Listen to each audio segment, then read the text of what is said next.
Olá, vamos iniciar o nosso segundo vídeo.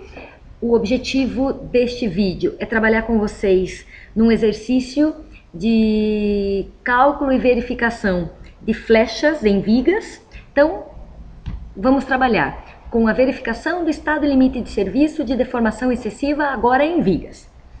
O problema que eu bolei para vocês consiste numa viga contínua, viga que compõe a estrutura de um edifício aporticado, e o modelo estrutural que está apresentado na tela representa os apoios dessa viga. Então eu tenho a minha barra horizontal conectada às barras verticais que representam os pilares do meu pórtico. Nós discutimos esse modelo estrutural bastante em sala de aula, então em função da deformada da estrutura de um pavimento tipo, eu estou considerando como metade da altura do pilar do pavimento superior, metade da altura do pilar para o pavimento inferior, como apoio e como forma de representar a rigidez da ligação de pórtico entre a viga e o pilar. Eu tenho então uma viga com dois trechos, um trecho de 5,35 metros, outro trecho com 5,55 metros. As cargas que estão aplicadas aqui são as somas das cargas permanentes mais cargas acidentais, mas em valores característicos. Nós vamos calcular as flechas. Primeiro, a flecha imediata elástica, verificar se a minha viga trabalha no estádio 1 ou no estádio 2. E depois calcular as flechas diferidas e fazer a verificação da flecha total. Para começar, vamos aos dados iniciais então. Eu tenho vigas com dimensões de 20 por 45, pilares com dimensões de 20 por 35, e esta informação é bastante importante. Nós temos no plano da viga, nesta direção, 20 centímetros de dimensão do pilar. Na direção perpendicular a esta tela, nós temos o 35, extremamente importante para a gente considerar a rigidez correta do pilar na determinação do momento de inércia. O FCK que a gente vai utilizar para a viga, 25 megapascal, e as cargas, então, estão divididas da seguinte maneira.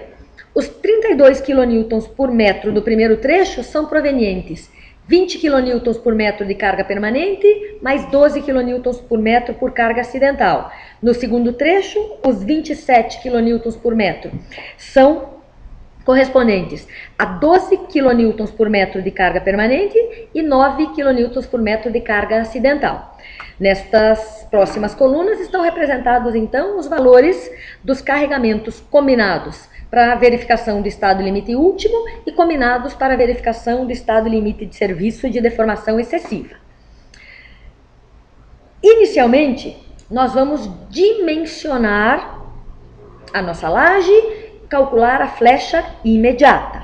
Para isso, preciso do módulo de elasticidade secante do concreto, que nós já sabemos determinar, 23.800 megapascal, por concreto de 25 megapascal. E aqui eu tenho uma informação bem importante para discutir com vocês.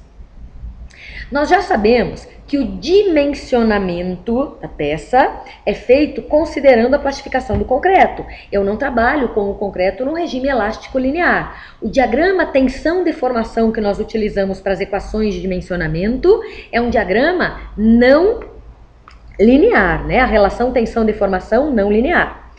O estado limite último já trabalha com um grau de fissuração elevado na nossa peça. Eu já trabalho no estádio 3. Consequentemente, eu já tive uma redução considerável de rigidez do meu elemento nesta hora.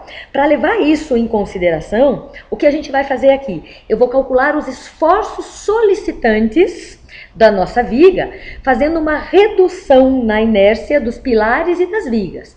A viga, né, tem uma consideração, então. Nós vamos considerar apenas 0,4 da rigidez bruta das vigas e 0,8 da rigidez bruta dos pilares, para que a gente leve em consideração o que a gente chama de não linearidade física do concreto.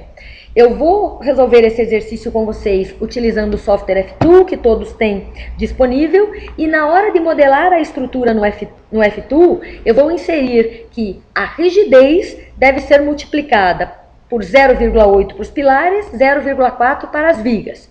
Por que eu estou fazendo isso? Para levar em consideração a não linearidade física do concreto, né? Considerando uma rigidez reduzida, uma vez que a parte tracionada do concreto já está toda fissurada e o concreto não trabalha mais no regime elástico.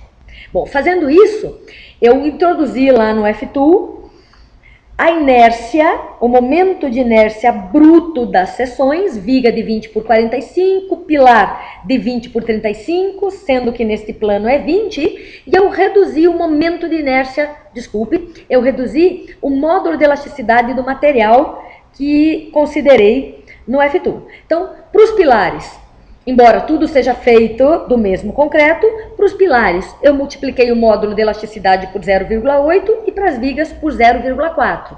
Assim, a minha rigidez EI fica reduzida considerando a não linearidade física do concreto. Primeira coisa, então, vamos dimensionar a viga. Dimensionamento, estado limite último.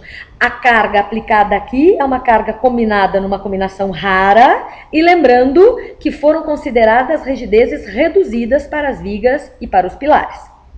Eu consigo obter o diagrama distribuição dos momentos fletores na minha viga e para verificação de flecha, eu vou verificar a flecha máxima no primeiro e no segundo trecho, os momentos fletores máximos no primeiro trecho positivo de 70,1 kN vezes metro e no segundo trecho 19,3 kN vezes metro, valores gerados para carregamentos combinados para verificação de estado limite último. Para as vigas, nós vamos adotar uma altura útil estimada de 0,85 dH, como nossa altura 45 centímetros, vamos adotar uma altura útil de 38,25, a base da viga de 20 centímetros, calculamos a posição da linha neutra e a área de aço. Isso a gente já está acostumado a fazer, posso passar rapidinho aqui para vocês. A altura útil calculada, então, para o momento máximo no primeiro trecho de 70,1 kN vezes metro foi de 8,26 centímetros, menor do que o limite estabelecido para a armadura simples de 17,21. Consequentemente, eu preciso só de armadura tracionada, 4,31 centímetros quadrados, e a armadura comprimida, 0. Segundo trecho, nosso momento máximo era de 19,3, o que gera uma altura de linha neutra de 2,12 centímetros, obviamente menor do que o 17,21, gerando armadura tracionada de 1,19 centímetros quadrados e armadura comprimida igual a 0. Então, dimensionada a viga, nós vamos agora determinar a flecha imediata elástica. Para isso, eu voltei lá no F-Tool, fiz alguns ajustes. A carga aplicada aqui agora é uma carga, uma combinação quase permanente, que é a combinação exigida pela NBR 6118 para a verificação de estado limite de serviço de deformação excessiva, e eu atribuí nos meus elementos, então, a inércia bruta das vigas e dos pilares e o módulo de elasticidade sem redução, porque aqui eu vou calcular a flecha imediata elástica, imaginando que a minha peça ainda não fissurou, que a minha viga ainda não fissurou. Bom, o F-Tool vai me permitir encontrar a distribuição dos momentos fletores, positivos e negativos. Eu vou ler daqui o máximo momento positivo por uma combinação quase permanente no primeiro trecho, 43,4 kN vezes metro, e no segundo trecho, 11,1. Outra informação extremamente importante que eu consigo ler no F-Tool é a deformação vertical da minha viga, né? Que é o que nos interessa. Como eu considerei módulo de elasticidade do meu concreto sem redução e a inércia bruta, essa flecha não podemos esquecer, são flechas elásticas, imaginando que o meu concreto ainda não fissurou, que as tensões de tração geradas pelo momento fletor não ultrapassaram a resistência à tração do concreto. Eu leio esta flecha de que maneira lá no F-Tool? Posso vir com o mouse, clico no botão direito e aqui no lado direito da tela vai me dar o deslocamento vertical máximo, que no primeiro trecho eu li de 0,29 centímetros e no segundo trecho 0,02 centímetros. Próxima etapa, verificar se essa consideração de momento de inércia e módulo de elasticidade bruto estavam corretos. Vou calcular o meu momento de fissuração. Caso o momento de fissuração for maior do que o momento solicitante, significa que a peça não fissurou, a flecha imediata é aquela lida no F-tool. Mas, se o momento solicitante for maior que o momento de fissuração, eu trabalho no estágio 2, e no estágio 2 eu vou ter que calcular a rigidez equivalente da minha peça. Então vamos lá. Para o momento de fissuração a gente já sabe, eu preciso da resistência à tração do concreto, do momento de inércia da seção bruta de concreto, da distância do centro geométrico que coincide com a linha neutra, caso esteja trabalhando com material elástico linear, até a fibra mais tracionada, e do coeficiente que relaciona a resistência à tração direta com a resistência à tração na flexão que a gente precisa aqui. Nosso concreto 25 megapascal gera uma resistência à tração de 2,565 megapascal. Nossa viga é uma viga de 20 por 45, momento de inércia da seção bruta 151.875 centímetros a quarta e distância da linha neutra até a fibra mais tracionada 22,5 centímetros. Momento de fissuração de 25,97 kN vezes metro. Então, se a minha viga estiver sendo solicitada com momentos menores do que esse, não fissurou. Maiores do que esse, atingiu o estágio 2. Vamos comparar. Nós tínhamos aqui, voltando, que no trecho 1, momento máximo 43,4. Trecho 2, 11,11. Comparando com o nosso momento de fissuração, trecho 1, 43,4, maior que o momento de fissuração, estágio 2. Para calcular a flecha imediata real, eu vou precisar do meu momento de inércia equivalente. Vou ter que fazer a homogeneização da seção e encontrar o momento de inércia equivalente. No trecho 2, o momento solicitante máximo deu menor do que o momento de fissuração. Então, no trecho 2, a peça ainda trabalha no estágio 1, a flecha imediata elástica que nós calculamos inicialmente, considerando inércia bruta, é a flecha real da minha peça. Vamos trabalhar no trecho 1 agora. Próxima etapa é lembrar como calculamos a rigidez equivalente, já que no trecho 1 ultrapassamos o limite de fissuração da minha peça. A NBR 6118 apresenta essa equação desenvolvida por Branson, que me permite calcular o momento de inércia equivalente. Por que estamos falando apenas do momento de inércia na rigidez e não mais no módulo de elasticidade?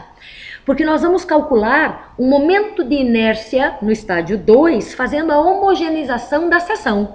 Eu vou substituir a minha área de aço dentro da viga por área de concreto e levando em consideração as diferenças entre os módulos de elasticidade. Nós discutimos isso em aula, né? Vamos homogeneizar a seção.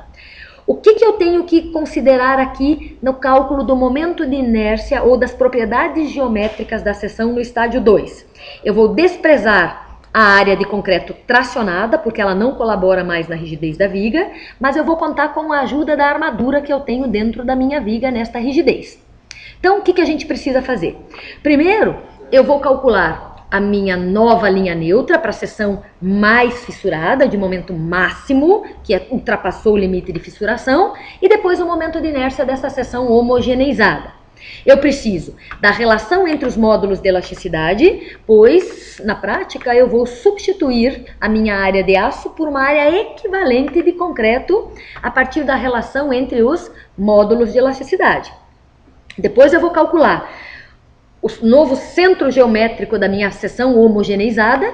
Como isto é uma questão de geometria, eu vou utilizar aqui as equações que já estão apresentadas para vocês. Eu estou calculando então a minha nova posição da linha neutra e o momento de inércia da seção no estágio 2 puro. Para isso preciso, de novo, da relação entre os módulos de elasticidade, das dimensões da geometria da minha viga, da base da altura útil, da área de aço tracionada e área de aço comprimida. Resolvendo estas equações, né, as unidades e o passo a passo está mostrado aqui para vocês, eu encontro que no estágio 2, na minha seção mais fissurada, nova posição da linha neutra é 11,30 centímetros. O que está embutido aqui? Eu desprezei a área de aço tracionada e considerei a ajuda da armadura nesta rigidez. Com esta nova posição da linha neutra, eu consigo calcular o momento de inércia da minha seção homogeneizada, que, a partir das propriedades geométricas, da área de aço tracionada, da área de aço comprimida e da relação entre os módulos de elasticidade, encontro o momento de inércia da seção homogeneizada, 36.914,3 centímetros a quarta. A partir deste momento de inércia da seção mais fissurada e o momento de inércia da seção bruta, considerando ainda o momento de fissuração e o máximo momento fletor solicitante na seção, nós encontramos que o momento de inércia equivalente da minha seção agora não é mais o momento de inércia da seção bruta, que era 151.850 centímetros a quarta. Ele passou agora a ser 61.548,9 centímetros a quarta. Percebam que a gente reduziu bastante a rigidez da minha viga. Como é que eu faço para corrigir a minha flecha imediata agora? Eu vou, a partir da flecha imediata elástica que eu calculei, corrigir esta flecha multiplicando pelo momento de inércia da seção bruta que eu considerei inicialmente, imaginando que não estava fissurada, pelo momento de inércia real da minha seção equivalente.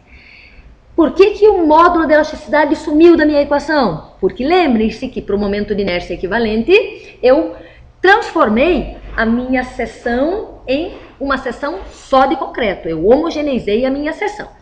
A minha nova flecha imediata, então, ela passa de 0,29 centímetros para 0,72 centímetros, né? E as minhas flechas imediatas se resumem, então, no primeiro trecho a 0,72 centímetros e no segundo trecho 0,02 centímetros.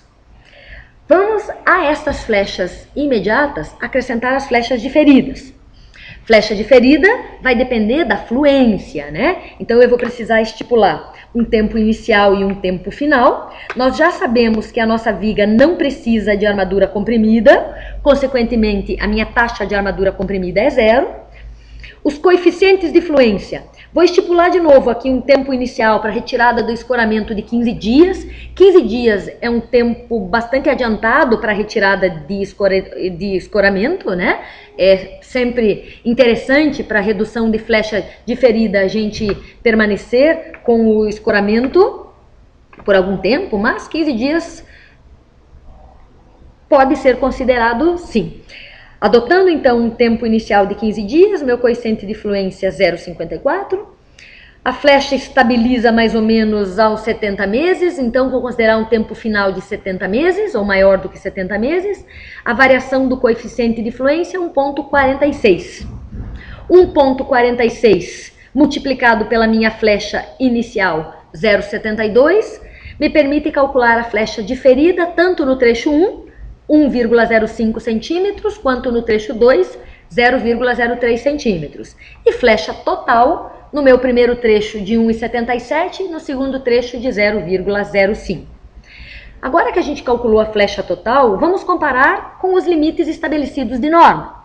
Considerando um limite exigido para todas as vigas e todas as lajes de L sobre 250, limite para que a gente tenha uma sensação de que eu não posso perceber visualmente a minha viga deformada, eu poderia chegar para o trecho 1 com uma flecha de até 2,4 centímetros e trecho 2 de até 1,42. Trecho 1 nós tínhamos 1,77, 1,77 menor do que 2,4, verificamos o estado limite de deformação excessiva para o trecho 1 da minha viga. E para o trecho 2, a flecha é muito pequenininha, 0,05, também temos verificação de estado limite de deformação excessiva para esta viga. Espero que vocês aproveitem esse vídeo, que possa ajudá-los e nos encontramos no próximo. Bons estudos!